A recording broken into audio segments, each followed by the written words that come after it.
Hi, and welcome to this week's episode of our Case of the Week series brought to you by eDiscovery Assistant in partnership with 𝐻𝐸.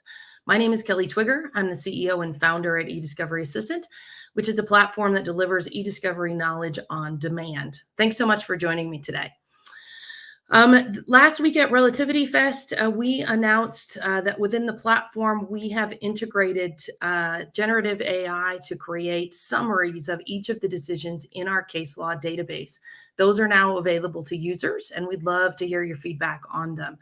𝐷𝐻𝐸 is going to include in the links to our discussion today the announcement that we put out last week. If you're interested in any more information about that, you can feel free to reach out to us. Now, each week on our Case of the Week, as we know, I choose a recent decision in eDiscovery and talk to you about the practical implications. This week's decision covers two important areas in eDiscovery: self-collection and whether the process used to identify responsive materials in discovery is privileged. This is a decision that we covered on the case law panel at Relativity Fest last week. That panel also included Judge Allison Goddard, as well as Bill Hamilton from the University of Florida College of Law. David Horgan of Relativity moderated the panel, and that viewing of that panel is available to be viewed remotely if you were a registrant for Relativity Fest but didn't happen to catch it. It was a really interesting discussion. I encourage you to take a look. This week's case is a decision from Lyman versus Ford Motor Company. It is from June 28th, 2023, and is a decision from United States Magistrate Judge Elizabeth Stafford. Judge Stafford is prolific in the discovery space. She has 43 decisions in the eDiscovery Assistant database. This week's decision is issue tagged, as are all of the decisions in our database. And this week's issues include attorney-client privilege, self-collection, and search terms. Now, we are before the court here. This is a short decision. Let me start with that. This is a very short decision. It's only a few paragraphs. But I wanted to bring it to your attention because there are some very interesting quotes from Judge Stafford and some very interesting analysis on these two particular issues. Since it's a short decision, we're just going to combine the facts and the analysis because, as I mentioned, they're very concise. We're before the court on a motion to compel the electronic searches of custodian records for 4 custodians, as well as the underlying methodology for identifying responsive materials. And the court here granted the plaintiff's request for Ford to run searches of all the records associated with 4 custodians, and she ordered that the parties have transparent and cooperative discussions about the search terms and search methodology and required that the defendants produce responsive documents. Now, the court notes that Ford provided a vague description of its search methodology. I don't know why I can't say those words today. For most of the custodians, and that it claimed privilege for testimony that plaintiffs said proved that Ford's methodology was too custodian-driven. Now, interestingly, we talked about custodian-driven discovery last week on the Case of the Week, and the fact that we regularly have custodial data sources and non-custodial data sources. And often the search methodology is different for each source of ESI, specifically with non-custodial data sources. So it's a very important distinction here that we're talking about when we're looking at what a party's search methodology is. Now, on the issue of transparency, the court, although acknowledging that there is conflicting precedent, elected to follow the decisions in William A. Gross Construction Associates and Ray Valcitron, both of which are decisions in the eDiscovery Assistant database. And the court found that, quote, it agrees with opinions emphasizing that electronic discovery requires cooperation between opposing counsel and transparency in all aspects of preservation and production of ESI, close quote. Now, I don't think we'll find disagreement in that courts across the country require that cooperation. I think the difference here is in what level of cooperation the courts require, what is required to be disclosed to the other side about how you identify responsive materials. And here the court saying it wants you to disclose everything.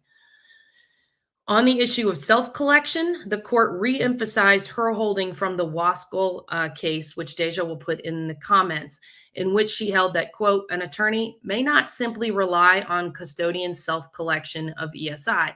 Instead, counsel must test the accuracy of the client's response to document requests to ensure that all appropriate sources of data have been searched and that responsive ESI has been collected and eventually reviewed and produced, close quote. Judge Stafford also rejected Ford's argument that a party's search protocol is privileged, citing specifically to 3 decisions and quoting 𝐉𝐮𝐿 v. 𝐼𝐻𝐷S Brewing Co., which we've also included in the comments, a decision from the Eastern District of Pennsylvania in 2021 that held, quote, neither the attorney-client privilege nor the work product doctrine prohibit the disclosure of factual information. The steps that a party took to search for and produce relevant documents are discoverable, close quote. The court notes specifically from the 𝐉𝐮𝐿 case an additional quote in which she cites, quote, it would go against reason to find that the steps a party takes to identify responsive documents are privileged when those steps result in an evasion of discovery obligations by not collaborating on their discovery and ESI search strategies. Such a holding would reward attempts to circumvent the collaborative process envisioned by the discovery rules and would run contrary to their instruction that this kind of gamesmanship should instead be met with sanctions, close quote. Those are really important quotes from Judge Stafford, and I think that they're going to start being highlights of discussion that we have in the process of what information an opposing party is required to exchange in identifying responsive information. Obviously, it's a jurisdictional issue. Judge Stafford is in Michigan, and whether this will go up on appeal as such and will get any kind of pronouncement that would be precedential across the federal circuit is always important. But this is a key case to keep in mind, particularly if you're arguing, like here, that Ford didn't produce all the information it should have. So let's talk about what the takeaways are, mixed in with a little bit of factual information from the case. Now, Judge Stafford's decision here is really key on the 2 specific issues that I mentioned. Self-collection is not permitted, and a party's search methodology to identify responsive documents is not privileged. Let's start with self-collection. We had a great discussion on the panel last week about this issue, and it really comes down to whether or not the collection is properly supervised by counsel. That proper supervision means that counsel can sign the responses to the request for production and meet their obligations under Rule 26G that they have made a reasonable inquiry into and identified responsive materials.